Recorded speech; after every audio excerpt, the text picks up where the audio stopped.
Mirë se vini në kanalin ton, mos harroni të bëni subscribe dhe të klikoni si përzieles për të marrë njoftimet më të reja. Faleminderit! A duhet ta lajmë orizin para gatimit? Eksperti jep përgjigjen që do ju befasoj. Procesi i gatimit të orizit duket ndër më të thjeshtët, por që nuk rezulton ashtu. Pak kohë më parë ne kemi folur rreth metodës së saktë të gatimit dhe sot do t'i përgjigjemi një tjetër pyetje të zakonshme. A është vërtet e nevojshme larja e orizit apo jo? Njerëzit që nuk e lajnë më parë orizin besojnë se nxehtësia gjatë gatimit është e mjaftueshme për t'i vrarë të gjitha mikrobet, por nuk lidhet gjithçka me këto të fundit. Një ndër ndryshimet midis orizit të lartë dhe atij që nuk lahet para se të gatuhet lidhet me teksturën. Nëse ju e shpëlani para se ta hidhni në tenxhere, kokrat e orizit do të jenë të ndara dhe nuk do të ngjiten. Kokrat do të bymehen dhe do të zihen më shpejt. Nga ana tjetër, nëse nuk e lani orizin, këto do të jenë rezultatet. Kokrat tuaja do të ngjiten dhe do të kenë teksturë ngjitëse si të qullosura. Përveç kësaj, orizi i palar ndërsa vlon ka më shumë fluska se sa orizi i lar. Orizi vet ka përbërje nisështeje, por shpëlarja e këtij të fundit eliminon pak nisështe. Kur të gatuhet, nisështeja do të bashkojë kokrat së bashku, ndaj shpëlarja është me të vërtetë e nevojshme. Orizi është një ushqim i cili është i përdorur që në lashtësi. Njerëzit e Japonisë së lashtë nuk mund të hanin orizin sepse pjesa më e madhe e tij ishte e rezervuar për fisnikët dhe njerëzit e pasur. Madje fermerët japonezë përdorën oriz për të paguar taksat e tyre. Sot nuk mund ta imagjinojmë kuzhinën japoneze pa petë orizi, sushi ose oriz me vezë të skuqura. Orizi nuk është vetëm një ushqim i zakonshëm, por edhe shumë i shëndetshëm për trupin. Mund t'ju ndihmojë të humbisni peshë. Sidomos orizi i cili ka ngjyrë kafe. Kur bëhet fjalë për orizin e bardhë, mund të jetë më pak efektiv për ata të cilët duan të humbin peshë. Ndihmon të dukeni më i ri. Gratë japoneze përdorin ujë orizi për ta mbajtur lëkurën të butë dhe rinore. Orizi përmban shumë antioksidant që mbrojnë qelizat e lëkurës tuaj nga dëmtimet të shkaktuara nga radikalet e lira dhe madje mund të zbutin edhe rrudhat ekzistuese. E mban në zemrën të shëndetshme.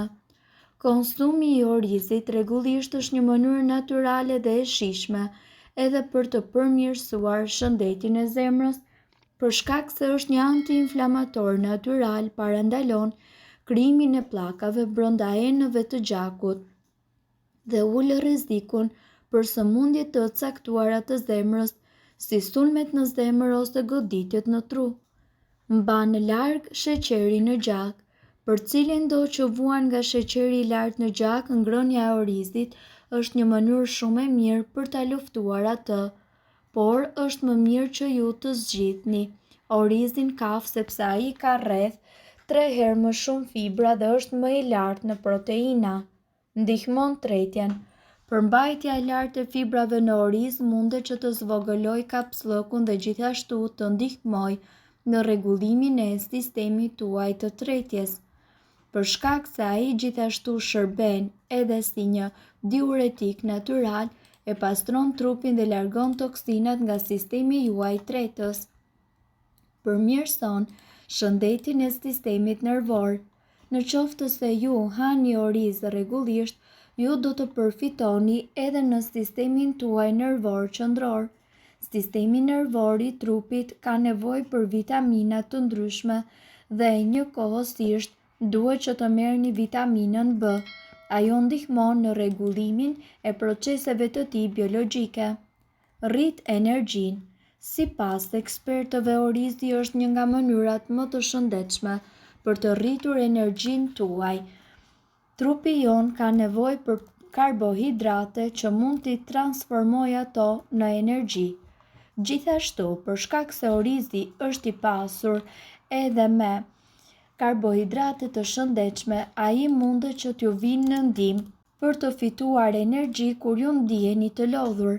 Në këtë video gjithashtu do t'ju mësoj mënyrat e sakta të përgatitjes së pilafit në shtëpi. Në ka një recet popullore gatimi në kuzhinën shqiptare, ai është padyshim pilafi. Është një shoqërues i gatimeve, i gjellrave të ndryshme ashtu si edhe mishit. Pilafi nga ana tjetër mbetet për herë në tryezat tona. Shoqëruar me kos të freskët apo salca të ndryshme, ai është ideal për të shijuar mishin, ashtu edhe një shije fantastike për vaktin e darkës.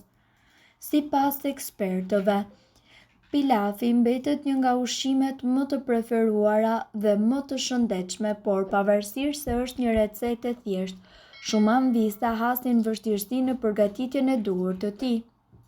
Duke përdorur shpeshherë edhe shprehjen "nuk më doli gjë" apo "nuk e qollova siç duhet", dhe është e vërtetë disa herë ai deli qullët dhe disa herë të tjera i thatë. Këtu ne do t'ju sillim metodat më të thjeshta për të përgatitur siç duhet pilafin në shtëpi dhe për ta shijuar më pas në kombinime të ndryshme të gatimeve. Që në fillim, pavarësisht se këtë anvisat e din shumë mirë, duhet të respektohet raporti 1:2 për masën e orizit dhe ujit apo lëngut të mishit që do të përdorni, ashtu si edhe sasia e vaj të ullirit apo gjalpit. Ju këshillojmë që duhet të keni parasysh që për 4 deri në 5 persona do të duhen 2 filxhan çaj me oriz dhe 4 filxhan çaj dhe 2 deri në 3 lugë gjelle me ujë apo lëng mishi. Për ta bërë më të shijshëm, përdorni 2 lugë gjelle gjalp dhe 2 lugë gjelle vaj ulliri, megjithatë kjo do të mbetet sipas preferencës. Varianti me skuqe: merrni një tenxhere dhe vendosni në zjarr, shtoni aty lëngun e mishit ose ujin dhe lëreni që të vlojë. Në të njëjtën kohë, vendosni edhe një tenxhere tjetër në zjarr, shtoni aty gjalpin derisa të tretet, më pas shtoni vajin e ullirit dhe më pas shtoni orizin dhe kripën. Kavardiseni mirë derisa orizi të bëhet pak transparent. Në këtë moment shtoni me ngadalë ujin apo lëngun e vluar. Mbylleni tenxheren duke i lënë kapakun pak hapur dhe uleni nxehtësinë e zjarrit. Pilafi është gati në momentin kur ta ketë pirë të gjithë ujin. Varianti me zjerin e ujit: në një tenxhere shtojmë ujin dhe hedhim vajin e ullirit dhe një lugë gjelle me krip. Për më shumë shije dhe vlera në vend të ujit, ne mundemi të përdorim lëng mishi, lëng pule apo lëng perimesh. Vendoseni tenxhere në zjarr të lartë dhe lëreni që të zjejë. Sapo të ketë zjerë, shtojmë orizin dhe me lugën e drurit sigurohemi që kokrizat të mos ngjiten në fund të tenxheres.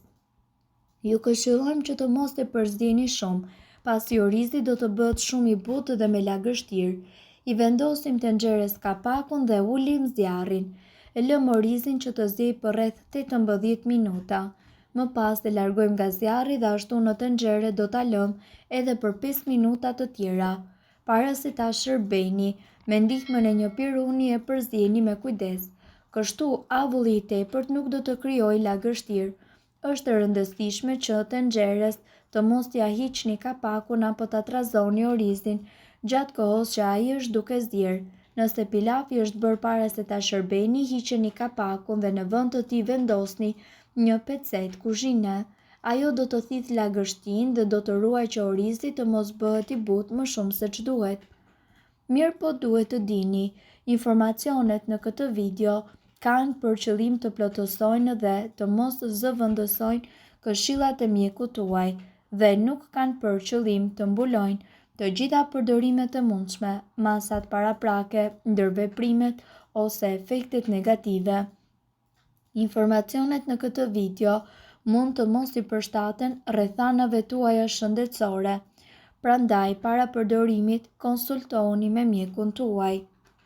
Nëse doni të dëgjoni videot tona që ne postojmë çdo ditë, kliko subscribe. Ju ftojmë gjithashtu të bëni like në videot tona nëse i keni dëgjuar dhe pëlqyer ato. Faleminderit që e patë videon ton. Shpërndajeni këtë video në profilin tuaj në mënyrë që të informohen edhe shokët tuaj. Faleminderit.